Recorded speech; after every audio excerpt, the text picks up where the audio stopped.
नमस्ते दोस्तों। क्या हो अगर मैं आपसे कहूं कि जिस इतिहास को हम किताबों में पढ़ते आए हैं उसके कुछ पन्ने जानबूझकर फाड़ दिए गए थे। क्या हो अगर मैं आपसे कहूं कि तिब्बत की बर्फीली गुफाओं में आज से 100 साल पहले एक ऐसा साउंड कोड या ध्वनि का विज्ञान खोजा गया था जिसे ब्रिटिश हुकूमत ने दुनिया से छिपाना ही बेहतर समझा। ये कोई कहानी नहीं है, ये एक ऐसा सच है जो आपके रोंगटे खड़े कर देगा। आज हम बात करने जा रहे हैं उस 99 मंत्रों के कोड की जो सिर्फ प्रार्थना नहीं बल्कि इस ब्रह्मांड की ऊर्जा को, साक्षात शिव की शक्ति को अपने भीतर उतारने का एक प्राचीन फॉर्मूला है। एक ऐसा नियम जिसे अगर आप समझ गए तो आपके जीवन की हर कमी, हर डर और हर असफलता भाप बनकर उड़ जाएगी। तो अपनी कुर्सी की पेटी बांध लीजिए, क्योंकि आज हम इतिहास के उस दरवाजे को खोलने जा रहे हैं जिस पर 100 साल तक टॉप सीक्रेट का ताला लगा हुआ था। बात शुरू होती है साल 1904 से। दुनिया भर में ब्रिटिश साम्राज्य का सूरज कभी नहीं डूबता था, लेकिन उस समय भारत के वायसराय लॉर्ड कर्जन की नजरें टिकी थी हिमालय के उस पार। तिब्बत। इतिहास की किताबों में इसे यंग हस्बैंड एक्सपीडिशन का नाम दिया गया है। दुनिया को बताया गया कि ये एक राजनैतिक मिशन है रूस के प्रभाव को रोकने के लिए। लेकिन क्या सच इतना ही साधारण था? जब कर्नल फ्रांसिस यंग हस्बैंड अपनी सेना के साथ ल्हासा के उन वीरान और रहस्यमयी मठों में घुसे तो उन्हें वहां हथियारों का जखीरा नहीं मिला। उन्हें वहां जो मिला उसने उनके होश उड़ा दिए। उन्होंने देखा कि तिब्बती लामा जो बाहरी दुनिया से पूरी तरह कटे हुए थे, वो कुछ खास ध्वनियों का, कुछ खास मंत्रों का उच्चारण कर रहे थे। लेकिन ये सामान्य पूजा पाठ नहीं था। ब्रिटिश अधिकारियों ने अपनी डायरी में नोट किया कि उन मंत्रों के उच्चारण से वहां का वातावरण बदल रहा था। वहां मौजूद चीजों में कंपन यानी वाइब्रेशन महसूस हो रहा था। ये वही विज्ञान था जिसका जुड़ाव सीधे आदि योगी भगवान शिव से था। वो ध्वनियां जो डमरू के नाद से निकली थीं और पूरे ब्रह्मांड को चलाने की ताकत रखती थीं। अंग्रेजों ने तुरंत भांप लिया कि ये ज्ञान, ये एनर्जी मैनिपुलेशन अगर गुलाम भारत के लोगों के हाथ लग गया या दुनिया को इसका पता चल गया तो विज्ञान की सारी परिभाषाएं बदल जाएंगी। पश्चिमी विज्ञान जो अभी एटम को समझने की कोशिश कर रहा था, उसके सामने तिब्बत के साधुओं ने क्वांटम वाइब्रेशन का ये जीता जागता सबूत पेश कर दिया था। इसलिए फैसला लिया गया इस ज्ञान को दबाने का। उन पांडुलिपियों को, उन डायरियों को लंदन के संग्रहालयों के अंधेरे कमरों में कैद कर दिया गया।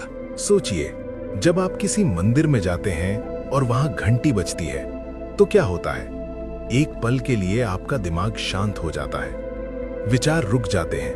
क्यों? क्योंकि उस घंटी की आवाज आपके दिमाग की फ्रीक्वेंसी को बदल देती है। अब कल्पना कीजिए, अगर एक साधारण घंटी ये कर सकती है तो 99 मंत्रों का कोड जो हजारों साल की तपस्या और शिव की कृपा से खोजा गया था, वो आपके जीवन में क्या बदलाव ला सकता है? अंग्रेजों को डर था कि अगर भारतीयों को अपनी इस प्राचीन विरासत की असली ताकत का पता चल गया तो वो मानसिक गुलामी से तुरंत आजाद हो जाएंगे। क्योंकि जो व्यक्ति ऊर्जा के खेल को समझ गया, उसे आप डरा नहीं सकते, उसे आप झुका नहीं सकते। वो शिव का रूप हो जाता है। अब हम उस मुख्य भाग की ओर बढ़ रहे हैं जहां मैं आपको उस नियम का खुलासा करूंगा। यह नियम बहुत सरल लगता है, लेकिन इसे निभाना उतना ही गहरा है। तिब्बत के साधुओं ने इसे शून्यता का नाद कहा था। तो सुनिए, वो नियम ये था कि मंत्र की शक्ति उसके शब्दों में नहीं बल्कि उन शब्दों के बीच में मौजूद खाली जगह में छिपी होती है। हम और आप जब ओम नमः शिवाय बोलते हैं तो हमारा पूरा ध्यान ओम, नमः और शिवाय पर होता है। लेकिन तिब्बत के उन गुफाओं में बैठे लामाओं ने अंग्रेजों को बताया कि असली खेल उस साइलेंस का है जो ओम और नमः के बीच में आता है। उन्होंने इसे अंतराल का सिद्धांत कहा।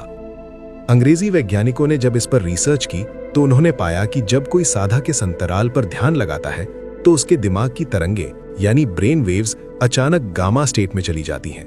ये वही स्टेट है जब इंसान का दिमाग सुपर कंप्यूटर बन जाता है। लेकिन अंग्रेज ये नहीं समझ पाए कि इसे कंट्रोल कैसे करना है। उन्हें ये विधि खतरनाक लगी। उन्हें लगा कि अगर एक आम हिंदुस्तानी जो उस समय उनका गुलाम था, अगर उसने इस अंतराल को साधना सीख लिया तो उसके भीतर का सोया हुआ शिव जाग जाएगा और एक जागे हुए शिव को कोई जंजीर नहीं बांध सकती। इसलिए उन्होंने इस फाइल को क्लासिफाइड कर दिया। लेकिन अब सवाल यह है कि ये 99 मंत्रों का कोड क्या है? हम तो माला में 108 ताने जपते हैं, तो ये 99 का क्या चक्कर है? दोस्तों, यहां आता है स्क्रिप्ट का सबसे गहरा राज। ध्यान से सुनिएगा, क्योंकि ये जानकारी आपको इंटरनेट पर आसानी से नहीं मिलेगी। तिब्बत के उस गुप्त ज्ञान के अनुसार हमारे शरीर में 100 मुख्य ऊर्जा केंद्र नहीं बल्कि ऊर्जा के दरवाजे होते हैं। लेकिन जो आखिरी दरवाजा है, जिसे सहस्रार या शिव द्वार कहते हैं, वो अपने आप खुलता है। उसे आप धक्का देकर नहीं खोल सकते। इंसान की मेहनत सिर्फ 99 दरवाजों तक चलती है। 100वां कदम ईश्वर का होता है, शिव का होता है। समस्या ये है कि हम लोग पहले ही कदम पर अटक जाते हैं, क्योंकि हम मंत्र को बाहर की तरफ बोलते हैं। वो लामा, वो साधु अपनी जीभ से मंत्र नहीं बोल रहे थे, वो अपनी नाभि से, अपने पेट के अंदर से आवाज निकाल रहे थे। इसे पश्यंती वाणी कहा जाता है। अब मैं आपको वो तकनीक बताने जा रहा हूं जिसे 100 साल तक दबा कर रखा गया। ये वही विधि है जिससे आप उस 99 मंत्रों के कोड को क्रैक कर सकते हैं। त्रिशूल। सबसे पहले ये समझिए कि मंत्र एक साउंड नहीं, एक चाबी है। जैसे ही आप ओम का उच्चारण करते हैं, आप ब्रह्मांड के सर्वर को एक रिक्वेस्ट भेजते हैं। लेकिन अगर आपका नेटवर्क डाउन है तो रिक्वेस्ट फेल हो जाएगी। नेटवर्क है आपकी सांस। तिब्बत के साधुओं ने बताया कि मंत्र का उच्चारण सांस छोड़ते समय नहीं, बल्कि सांस को होल्ड करके यानी रोककर मानसिक रूप से करना चाहिए। यह सुनने में अजीब लग सकता है, लेकिन यही वो सीक्रेट है। जब आप सांस को अंदर भरकर रोक लेते हैं, जिसे कुंभक कहते हैं, और उस रुके हुए पल में जब आप मानसिक रूप से ओम नमः शिवाय या किसी भी बीज मंत्र का उच्चारण करते हैं, तो वो मंत्र सीधे आपके मूलाधार चक्र पर चोट करता है। वो ऊर्जा जो नीचे सोई हुई है, उसे ऊपर उठने के लिए मजबूर होना पड़ता है।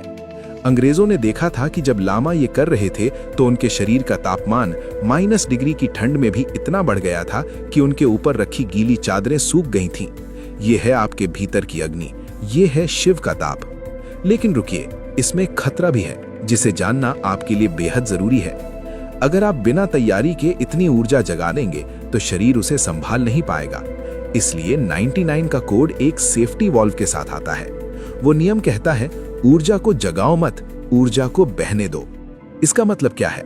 इसका मतलब है कि आपको मंत्र को एक रटे रटाए तोते की तरह नहीं बोलना है। आपको हर एक मंत्र के साथ अपने स्पाइन में, अपनी रीढ़ की हड्डी में एक करंट महसूस करना होगा। कल्पना कीजिए, आपके टेल बोन यानी रीढ़ के निचले हिस्से से एक सांप जैसा करंट ऊपर की तरफ चढ़ रहा है। पहला मंत्र, करंट थोड़ा ऊपर चढ़ा। दूसरा मंत्र, थोड़ा और ऊपर। 99 मंत्रों तक पहुंचते पहुंचते ये ऊर्जा आपके सिर के ऊपरी हिस्से तक पहुंचनी चाहिए। अंग्रेजों ने जिस पांडुलिपि को चुराया था, उसमें साफ लिखा था, जब 99 बार ये आघात होगा तो 100वीं बार में साधक का शरीर नहीं, बल्कि उसका अस्तित्व गूंजने लगेगा। यही वो चीज थी जिससे ब्रिटिश साम्राज्य डरता था। एक ऐसा समाज जो शारीरिक रूप से नहीं, बल्कि मानसिक और आत्मिक रूप से इतना शक्तिशाली हो कि उसे डराया न जा सके। उन्होंने हमें स्कूल दिए, क्लर्क बनाने वाली शिक्षा दी, लेकिन इस सेल्फ पावर की विद्या को हमसे छीन लिया। उन्होंने हमें बताया कि मंत्र सिर्फ धर्म का हिस्सा है, जबकि असलियत में मंत्र साउंड इंजीनियरिंग का सबसे हाईटेक रूप था। अब मैं आपको बताता हूं कि आज, अभी, इसी वक्त आप इस कोड का इस्तेमाल कैसे कर सकते हैं।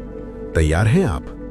अपनी आंखों को बंद कीजिए और महादेव के उस स्वरूप को याद कीजिए जो शमशान में बैठकर भी दुनिया के सबसे शांत योगी हैं।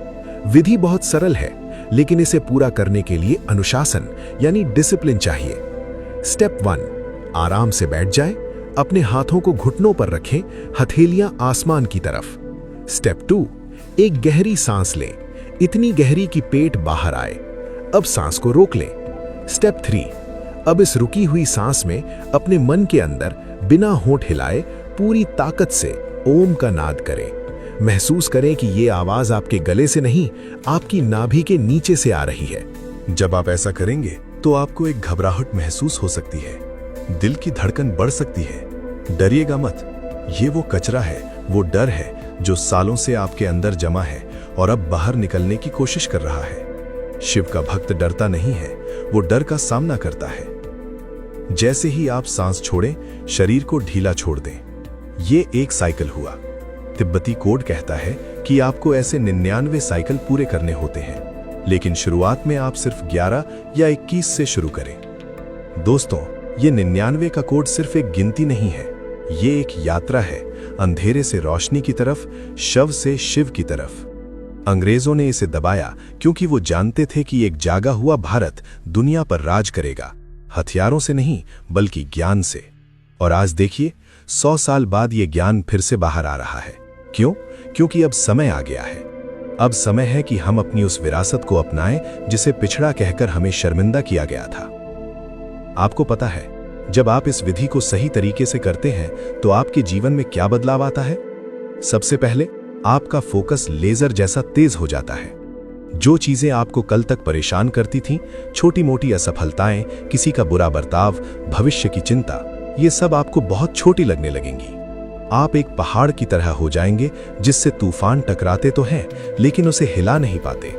यही शिव का स्वभाव है, अचल, अडिग। दूसरी चीज, आपकी वाणी में, आपकी आवाज में एक वजन आ जाएगा। जब आप कुछ बोलेंगे तो लोग उसे सुनेंगे, क्योंकि अब आप सिर्फ गले से नहीं बोल रहे, आपकी आवाज में आपके प्राणों की ऊर्जा है। इसे ही वाक सिद्धि कहा जाता है।